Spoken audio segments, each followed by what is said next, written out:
Hello friends, welcome to my YouTube channel. ഇന്ന് നമ്മളിതൊരു cooking video ആണ്.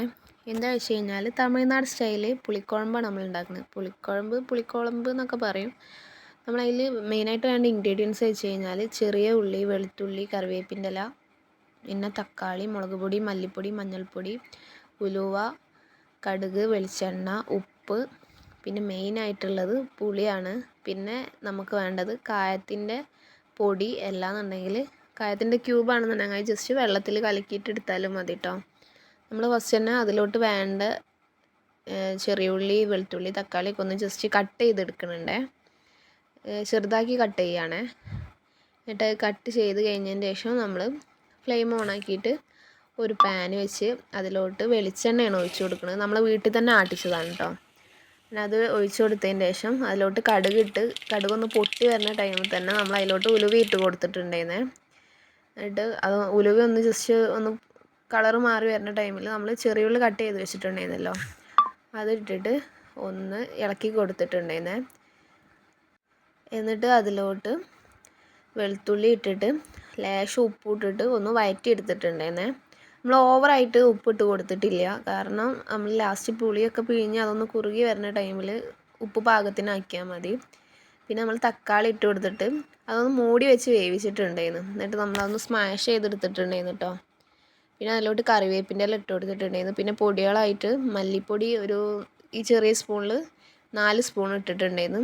പിന്നെ ലേശം മഞ്ഞൾപ്പൊടി ഇട്ടിട്ടുണ്ടായിരുന്നു, ലേശം മുളകും പൊടി കുറച്ച് ഇട്ടിട്ടുള്ളത്. ഇവിടുത്തെ മുളകും പൊടി എരിവ് നല്ല കൂടുതലാണ്. ലേശം ഇട്ടാൽ തന്നെ നല്ല എരിവുണ്ടാവും, അതുകൊണ്ടാണ് കുറച്ച് ഇട്ടിട്ടുള്ളത്.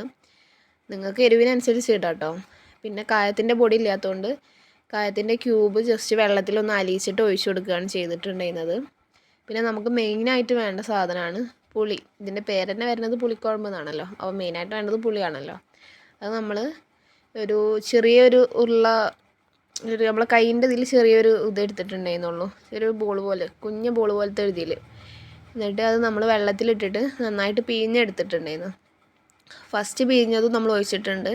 പിന്നെ രണ്ടാമതും ലേശം കൂടി വെള്ളം ഒഴിച്ചിട്ട് ഒന്നും കൂടി പിഴിഞ്ഞെടുത്തിട്ടുണ്ടായിരുന്നു. എന്നിട്ട് അതും നമ്മൾ ഇതിലോട്ട് ഒഴിച്ച് കൊടുത്തിട്ടുണ്ടായിരുന്നു കേട്ടോ.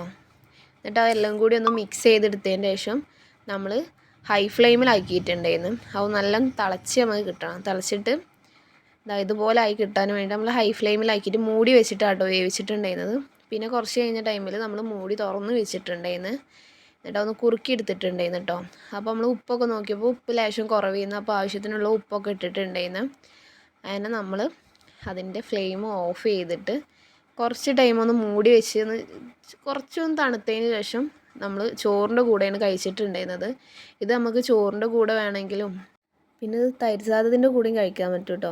ഞാൻ ചോറിൻ്റെ കൂടെ കഴിച്ചിട്ടുണ്ടായിരുന്നു. തൈര് സാദം ഉണ്ടാക്കുമ്പോൾ അതിൻ്റെ കൂടെയും കഴിക്കും കേട്ടോ. എനിക്ക് ഭയങ്കര ഇഷ്ടമാണ്. അപ്പോൾ എല്ലാവരും ഒന്ന് ട്രൈ ചെയ്ത് നോക്കിയിട്ട് ഇഷ്ടമായിട്ടുണ്ടെന്നുണ്ടെങ്കിൽ കമൻറ്റ് ചെയ്യുക, ഇഷ്ടമായിട്ടില്ലെങ്കിലും കമൻറ്റ് ചെയ്യുക. പിന്നെ നമ്മുടെ ചാനൽ ആദ്യമായിട്ടാണ് കാണുന്നുണ്ടെങ്കിൽ സബ്സ്ക്രൈബ് ചെയ്യുക, അതിൻ്റെ അടുത്തുള്ള ബെൽ ബട്ടൺ അമർത്തുക. പിന്നെ എല്ലാവർക്കും ഒന്ന് ഷെയർ ചെയ്ത് കൊടുക്കുക. അപ്പോൾ നമുക്ക് വേറെ വീഡിയോ ആയിട്ട് വീണ്ടും കാണാം. താങ്ക്